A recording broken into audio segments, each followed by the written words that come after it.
ni mzazi wa mwanafunzi anaitwa Emiliano ambaye yupo kwenye banda la Mamlaka ya Elimu Tanzania. Wanafunzi wajihusisha na mambo ya amali. Kwa hiyo nilikuja kumtembelea kuona nini wanafanya, kwa sababu nilikuwa nachukulia hili swala kwa udogo, lakini nilipokuja hapa nimekuta swala kwa ukubwa. Nipo kwenye ile situation ya wow, it's unexplainable. Ni kitu ambacho siwezi nikaelezea, kwa sababu nipo katika hali ya kulia, hali ya kucheka, hali ya kufurahi. Hali zote zimenitawala kwa wakati mmoja. Kwa hiyo ni kitu ambacho sikutegemea kama hizo shule zetu za serikali zinaweza kufanya vitu vikubwa kama hivi.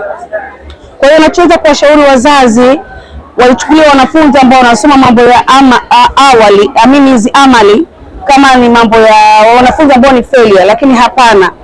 Elimu bila skills kwa maisha sasa hivi ni kama hujafanya kitu, ni kama hakuna kitu. Kwa hiyo sasa mimi kama mzazi I'm very proud of my son, kwa sababu unajua mwanangu hawezi kufa njaa kwa sasa hivi, hawezi kufa njaa. Hata akikosa kwenye elimu tayari ana ujuzi wake wa kutosha, ambao ni ujuzi mkubwa. Mimi mama yake mwenyewe kanishangaza. Nimefurahi kuona watoto wadogo wanafanya vitu vikubwa ambavyo watu wanasomea kwa muda mrefu, lakini hapo wamevipata kwa muda mfupi. Pia nashukuru Mamlaka ya Elimu Tanzania kwa kuwapa vifaa vya kisasa. Mwanzoni walikuwa wanaenda mbali kusoma VETA kwa ajili ya kupata kufanya hizi vocational skills VETA, lakini sasa hivi Mamlaka ya Elimu Tanzania imewarahisishia kwa kuwapa vifaa vya kisasa kabisa.